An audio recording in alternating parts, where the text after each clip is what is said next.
நடக்குது, பார்டர்ல சண்டை நடக்குது கிடையாது. பார்டர்ல சண்டை தடுக்கப்படுது. இல்லைன்னா சண்டை இங்க நடந்துகிட்டு இருக்கும், எதிரி இங்க தாக்கிட்டு இருப்பாங்க, பார்டர்ல அங்க நின்று தடுத்துட்டு இருக்கோம். அந்த ஒரு அடிப்படையான ஒரு கோரிக்கை. அப்போ என்கிட்ட ரெண்டு ஆப்ஷன் இருக்கு. ஒன்னு அந்த புல்லட் ப்ரூஃபை போட்டுட்டு என் ஸ்பீடை காம்ப்ரமைஸ் பண்ணிட்டு நான் ஸ்லோவா போறது, இல்ல நான் தூக்கி போட்டு போறது. ரெண்டுல ஏதாவது ஒரு ஆப்ஷன் தான். நாங்க 99% தூக்கி போட்டு தான் போவோம். ஏன்னா அந்த வெயிட்டை நான் கம்மி பண்ணி ஆகணும். என்னோட ஸ்பீட், என்னோட அஜிலிட்டிக்கு அந்த ஒரு கிலோ வெயிட்டுமே எனக்கு ரொம்ப ரொம்ப இம்பார்ட்டன்டான ஒரு விஷயம். இன்னைக்கு கோயம்புத்தூரை சேர்ந்த ஒரு நிறுவனம், சென்னையை சேர்ந்த ஒரு நிறுவனம் 3.25 கிலோ புல்லட் ப்ரூஃப் வெஸ்ட் இந்திய ராணுவத்துக்கு மட்டும் இல்ல, வெளிநாட்டுக்கும் நம்ம ஏற்றுமதி செஞ்சுட்டு இருக்கோம். புது டெக்னாலஜியில ஸ்டீல் ரீஇன்ஃபோர்ஸ் பண்ணி அதுல சில ஃபைபர்ஸ், ஆர்டிபிஷியல் ஃபைபர்ஸ் யூஸ் பண்ணி ரொம்ப லைட் வெயிட்டா எல்லா தட்பவெட்ப நிலைக்கும், அதாவது பாடுமேர் பகுதிகள் எடுத்தீங்க, ராஜஸ்தான் எடுத்தீங்கன்னா 55 டிகிரி உச்சபட்ச வெப்பம், சியாச்சின் போனீங்க அப்படின்னா -60 டிகிரி நம்மளுடைய வெப்பம். இதுல எந்த இடத்துலையுமே யூஸ் பண்ற மாதிரி ஒரு லைட் வெயிட் புல்லட் ப்ரூஃபை நாம கொண்டு வந்திருக்கோம். ஒரு காலத்துல இந்திய ராணுவத்தினர் அந்த பணியில நடக்கக்கூடிய ஷூ இருக்கு பாத்தீங்களா, அதை கூட நம்ம இறக்குமதி பண்ணிட்டு இருந்தோம். இன்னைக்கு கிட்டத்தட்ட 850 லிஸ்ட் ஆஃப் ஐட்டம்ஸ், அதுல பல ஆயுதங்கள் இருக்கு, பல விஷயங்கள் இருக்கு. அந்த அந்த மாதிரி தளவாடங்களையும் அந்த உபகரணங்களையும் இம்போர்ட் பண்ணக்கூடாதுன்னு சொல்லி பிளாக் லிஸ்ட் பண்ணியிருக்கோம். இன்னைக்கு டிஃபென்ஸ்ல மட்டும், அதாவது பாதுகாப்பு ராணுவத்தில் மட்டும் இருக்கக்கூடிய ஸ்டார்ட் அப் நிறுவனங்கள் 700க்கும் மேல. இன்னைக்கு நம்ம டச் பண்ணிருக்கிற ஏற்றுமதி, ராணுவ உபகரணங்களுடைய ஏற்றுமதி கிட்டத்தட்ட $1.7 பில்லியன். இது வரைக்கும் ஏற்றுமதி நம்ம என்னன்னு யோசிச்சுட்டு கூட கிடையாது.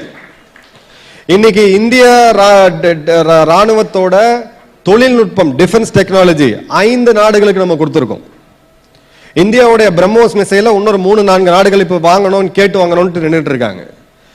இப்போ நான் கடைசியா என்னோட உரையை முடிக்கிறதுக்கு ஒரு தருணம் வந்துருச்சு. உங்ககிட்ட எல்லாருமே இன்னைக்கு ஒரு பெரிய ப்ராபகண்டா கொண்டு போயிட்டாங்க.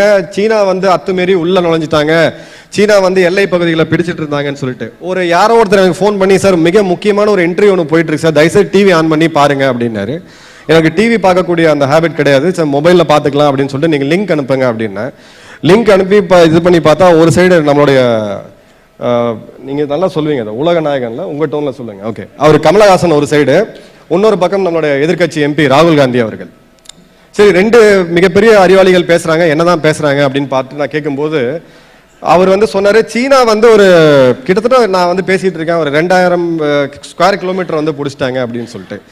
2000 சதுர கிலோமீட்டர் கல்வான்ல இருந்து நீங்க அப்படியே எண்ணிட்டு மேப்ல, கூகுள் மேப்ல ஒரு 5வது படிக்கக்கூடிய மாணவன் ஒரு கோடு போட்டு அவன் புத்தி யூஸ் பண்ணா தெரியும், அதை லேவை தாண்டி வந்துடும் அப்படின்ட்டு. 2000 ஸ்கொயர் கிலோமீட்டர் பிடிச்சி நாங்க விட்டுட்டு வரோம் அப்படின்னா, இப்ப யூனிஃபார்மை போட்டுட்டு நாங்கெல்லாம் எதுக்கு அங்க நின்னோம், இப்ப நிக்கிறவங்க எதுக்கு அங்க உயிரை கொடுத்து நின்று இருக்காங்க, பின்வாங்கி வரதுக்காக உயிரை கொடுத்துட்டு இருக்காங்க. நீங்க பேசுங்க, ராணுவம் கேள்விக்கு அப்பாற்பட்டது கிடையாது, முப்படைகளும் கேள்விக்கு அப்பாற்பட்டது, ஜனநாயக யாருமே கேள்விக்கு அப்பாற்பட்டவங்க கிடையாது. ஆனா கேட்கறதுக்கான ஒரு வேலிட் ஃபேக்டை கொடுங்க, இன்னார் இதை சொல்லியிருக்காங்க அப்படின்னு சொல்லிட்டு.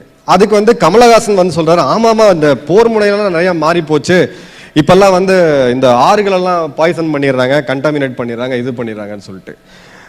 நான் அதுக்கப்புறம் என்னுடைய அந்த நண்பர் லிங்க் அனுப்பிச்ச நண்பருக்கு என்னோட ரொம்ப நெருங்கிய நண்பர், ரொம்ப சின்ன வயசுல இருந்து எனக்கு அவர் தெரியும்.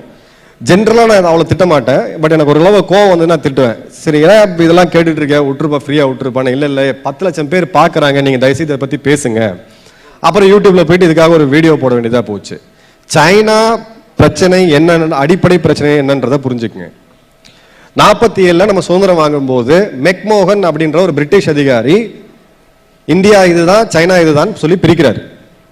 உங்க லேண்டை நீங்க பார்ட்டிஷன் பண்றீங்க, என்ன பண்ணுவீங்க, சர்வேயரை கூப்பிடுவீங்க, அவர் லேண்ட் அளப்பாரு, அதுக்கப்புறம் அது எஃப்எம்பியில் போடுவீங்க, போட்டு பட்டா அப்ளை பண்ணுவீங்க, தாசில்தார் கையெழுத்து போடுவார், உங்களுக்கு பட்டா கிடைக்கும், அக்ரிமெண்ட்டை பிரிச்சுக்குவீங்க. இதுதான் முறை.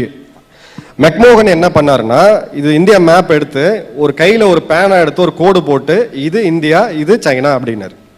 அந்த இடத்துக்கு கிரவுண்ட் சர்வே யாருமே பண்ணல. இது தீர்க்க முடியாத ஒரு பிரச்சனை, அடுத்த 20 வருஷம் ஆனாலும் தீருமான்னு நமக்கு தெரியாது. இதை நோக்கி நாம வந்து ஒரு யுத்தத்தை ஏற்கனவே நம்ம செஞ்சுட்டோம். ஸோ இந்த பிரச்சனையை வந்து இந்தியா தீர்க்க முடியுமா, மோடி அவர்களால் தீர்க்க முடியுமா அப்படின்னா நிச்சயமா முடியாது. ஏன் முடியும், ஏன் முடியாது அப்படின்னா இரண்டுமே பெரிய ஒரு இராணுவத்தை கொண்ட மிக வேகமாக வளரும் நாடுகள். 5வது மிகப்பெரிய பொருளாதாரம், 2வது மிகப்பெரிய பொருளாதாரம், 2வது மிகப்பெரிய இராணுவம், 3வது மிகப்பெரிய இராணுவம். இந்த பிரச்சனை ஒரு யுத்தத்துக்கு அப்புறம் தான் முடிவுக்கு வரும். அந்த யுத்தத்திற்கான வேலையை, அந்த யுத்தத்திற்கான தயார் நிலையை அடைவதற்கு இந்த 7-8 வருடங்கள் நம் வெகு வெகு வேகமாக முன்னேறதற்கான நம்முடைய கட்டாயம் இருக்கிறது. அந்த கட்டாயத்திற்கு ஒரு வலிமையான தலைவன் தேவை. தலைமை இல்லாமல் இது நடக்காது. நான் இதை வந்து அரசியல் மேடையா பேசல, நான் எதுவுமே பேசல. பாலிடிக்ஸ் நம்ம தனியா பேசுவோம், அதுக்குன்னு தனியா பேசுவோம். அடிப்படையா நான் சொல்ற விஷயம், சீனாக்கு நமக்கு இருக்கக்கூடிய அந்த அச்சுறுத்தல், அந்த கேப்பை நம்ம ஃபில்ஃபில் பண்ணணும். 60 வருஷம் நம்ம அந்த பக்கம் திரும்பாம இருந்துட்டோம். ஆனா இந்த யுத்தம் வந்து இன்னைக்கு இல்லாட்டியும் ஒரு 10லேருந்து 12 வருட காலத்துக்குள்ள வரும். அந்த யுத்தத்தை வந்து நம்ம காலத்திலேயே நம்ம பார்ப்போம். அந்த யுத்தத்துல இந்திய ராணுவம் தன் மேல் இருந்த ஒரே ஒரு சின்ன அழுக்கு, அன்னை இருந்த அரசியல் தலைமையால் தன் மேல் பட்ட ஒரே ஒரு அழுக்கு 1962ஆம் ஆண்டு யுத்தத்தில் நாம் தோற்றது. அந்த கரையை முழுவதும் ஒழித்தெழுத்து மீண்டும் வெற்றி பெற்று உலகத்துமே திரும்பி பார்க்கக்கூடிய அளவுக்கு ஒரு வெற்றியை பெற்றுட்டு வருவோம். அதற்கு வந்து டெக்னாலஜி தேவை, அதற்கு வந்து ஆயுதங்கள் தேவை, அதற்கு வந்து நம்ம கூட இருக்கக்கூடிய ராணுவம், ஸ்ட்ராங்கான ராணுவம் தேவை. அதுல மோடி அவர்கள் பண்ண மிக மிக முக்கியமான விஷயம், நம்மளுடைய வீரர்களோட சராசரி வயது அப்படின்றது 30லேருந்து 31. ஒரு சீன வீரர்களோட சராசரி வயது விகிதம் 22லேருந்து 23. அந்த பனிமலையில 22 வயசுக்கும் 32 வயசுக்கும் ஒரு பெரிய டிஃபரன்ஸ் இருக்கு. மென்டல் எஜிலிட்டிலையும் சரி, பிசிக்கல் ஃபிட்னஸ்லையும் சரி ஒரு பெரிய டிஃபரன்ஸ் இருக்கு. அப்போ நம்மளுடைய இப்போ இன்னைக்கு இந்தியாவிலே உலக மக்கள் தொகையிலே அதிகமா இருக்கக்கூடிய இது வந்து மாணவர்களும் இளைஞர்களும் தான். அப்ப இவங்களை நம்ம வந்து தேர்ந்தெடுத்து கொண்டு வரணும் அப்படின்றதுக்காக கொண்டு வரப்பட்ட திட்டம் தான் அக்னிபத் திட்டம். 4 வருடம் அவர்கள் அந்த பணியில் இருப்பார்கள். 25% அவர்கள் வந்து ரீடைன் பண்ணுவாங்க. கிட்டத்தட்ட ஒரு 40,000லேருந்து 50,000 அக்னி வீரர்கள் வெளியில வருவாங்க. இந்த யுத்தம் வரதுக்கான வாய்ப்பு அப்படின்றது 2030லேருந்து 35க்குள்ள இருக்கு.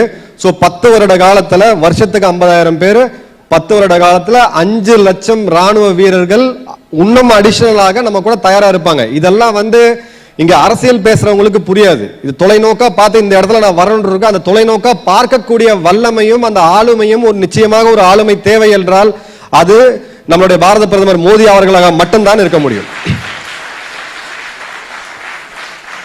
சோ இந்த சைனா பிரச்சனை அப்படின்றது, சைனா இதுக்கு முன்னாடி அருணாச்சல் பிரதேஷ்ல இப்ப வந்து வீடு கட்டிட்டாங்க.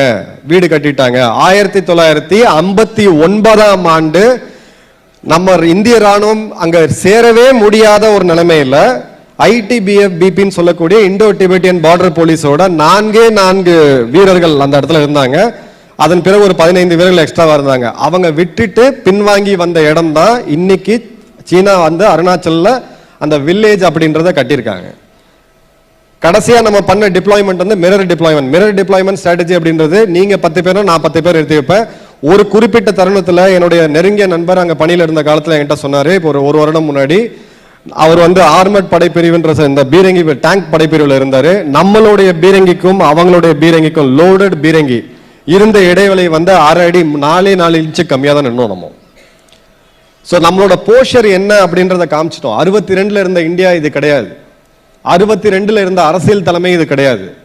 62ல இருந்த மக்கள் அறியாமை இப்ப கிடையாது. இது எல்லாமே நம்ம நாட்டை வந்து மாத்தி இருக்கோம். நாடு வெகு வெகு வேகமாக வளர்ந்திருக்கிறது. இப்போ டிஆர்டிஓல ஆரம்பித்து எல்லா நிறுவனங்களுக்கும் அரசு நிறுவனங்களுக்கும் இத்தனை கோடி ஆயுதங்களை நீங்கள் ஏற்றுமதி செய்ய வேண்டும் என்ற ஒரு மைல்கல்லை நோக்கி நடந்து கொண்டு போயிருக்கிறோம். உலகத்தின் மிகப்பெரிய விமானத்தோட ஆர்டரை வந்து இப்ப நம்ம ஏர் இந்தியா ரத்தன் டாடா அவர்கள் கொடுத்ததை பார்த்தோம். 500 விமானங்கள். ஜோ பைடன் ஒரு அமெரிக்கா மிகப்பெரிய வல்லரசு, 1 லட்சம் வேலை வாய்ப்புகளை உருவாக்கினீர்கள், மிக்க நன்றி அப்படின்னு சொல்லி 3 மிகப்பெரிய வல்லரசு நாடுகளோட பிரதமர்கள் கையெடுத்து கும்பிட்டு போறாங்க.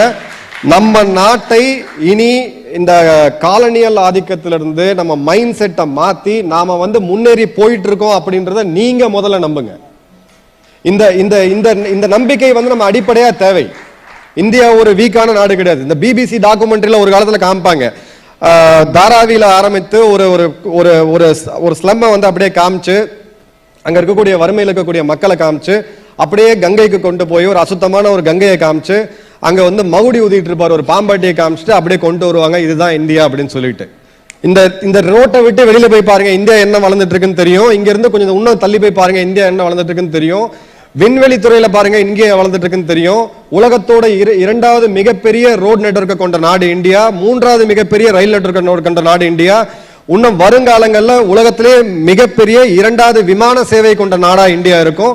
இந்தியா வல்லரசு ஆகக்கூடிய தூரம் இந்தியா அட் 75 நம்ம பார்த்துட்டோம், இந்தியா அட் 100. இது ஒரு வரலாற்று நிகழ்வா இருக்கும். அந்த வரலாற்று நிகழ்வுக்கு ஒரு கோல்டன் பீரியட் தேவை.